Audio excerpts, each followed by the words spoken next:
having a really good time here this afternoon, and we hope that you will have as good a time when you do a continuous drawing with cut paper. And here's Annette to show us how. Okay. Well, what we've been concentrating on recently has been preparing a background space, negative space, and then doing our subject matter over the top. The first week we did spots of paint. The second week we used a squeegee to, quote, enliven or muck up the surface. This week we had a request to return to some of the challenges that we've done in the past, and when the person said, can't we do that? I said, well, we don't want to do the same thing again. So we'll do the challenge of a continuous line drawing. But this time, instead of doing it just on plain white paper, like some of us are used to doing, we'll cut up some colored paper, glue it down, and then draw our continuous line over the top. If you want to use a photograph, you can just look at your photograph and cut out some shapes and glue them down. If you want to use something that's right there in your space, you could put it in front of you and grab a piece of paper. I would recommend not being so worried about it that you would have to draw it first. I would just say take some scissors, look at your object. Remember, if we're having fun, that means that we don't have to be perfect. So some people would say, oh God, I can't just cut. But yes, you can. So anyway, we take the scissors, and I'm looking at this teapot that was given to me by a friend who was trying to teach me how to make the perfect British tea.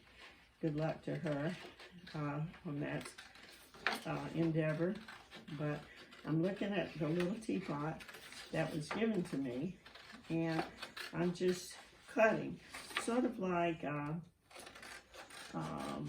continuous line cut. Yes, like Matisse did. A lot of times he would just take paper, especially when he got bedridden, and he would just cut the paper of his blue nude or other shapes that he was interested in. Besides figures, he might do many other kinds of things. So here I am, I'm just chopping away.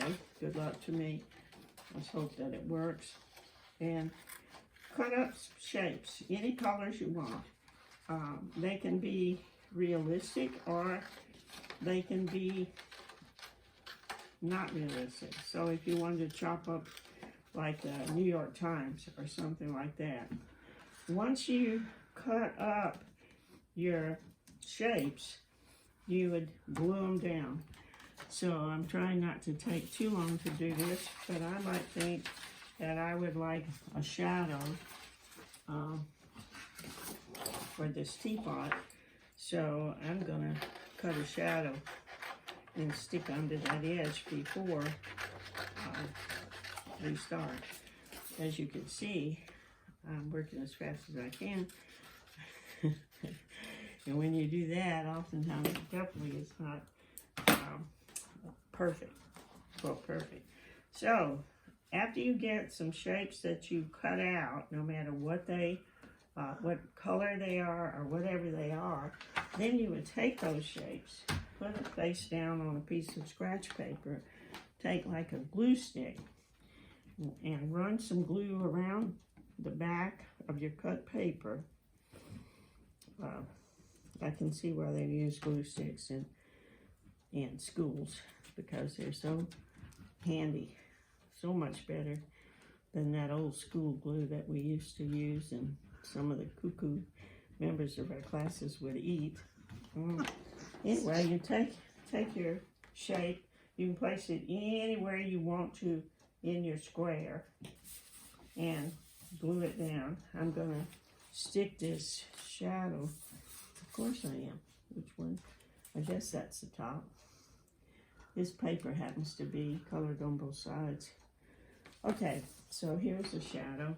I'm gonna stick it under the shape of the teapot.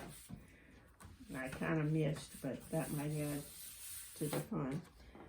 So you can stick down any kind of cut paper you want, wherever you want it. At this point, and we'll take the first part of our exercise and give you a certain number of minutes to chop up paper and to glue them down into a square piece of paper. Working in a square might be helpful to you, but you can do it any way you please.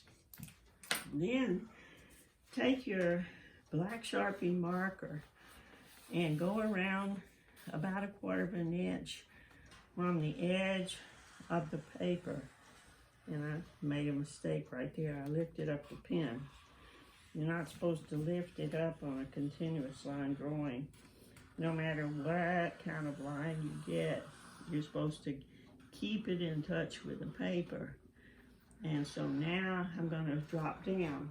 When I get to the teapot, I might look back again at the teapot rather than the cut paper, because last week we were trying to make lines over paint, and we talked about how much fun it was when you kind of ignored what you had down for the background and you just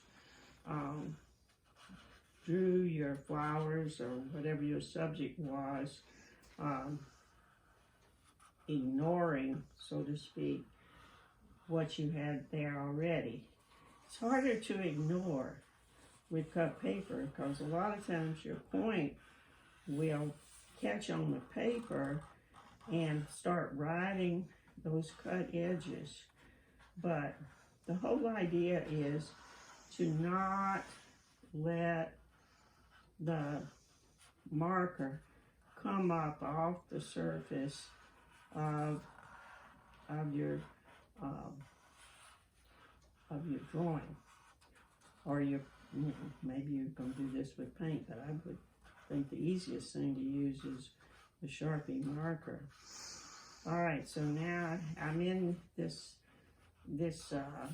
top, and I need to get out of it to come on around and maybe finish the shadow of the pot. Now I've got that, and I might decide to come back in and put some of the decorations that I see on the teapot on this inside part. Can't lift it up no matter what, and just keep going on across. Ready? Okay, well, anyway, fine. I'm getting a signal that we're running out of time. So now, to finish up, you have to just go back over to the edge and stop. So, there you go. So the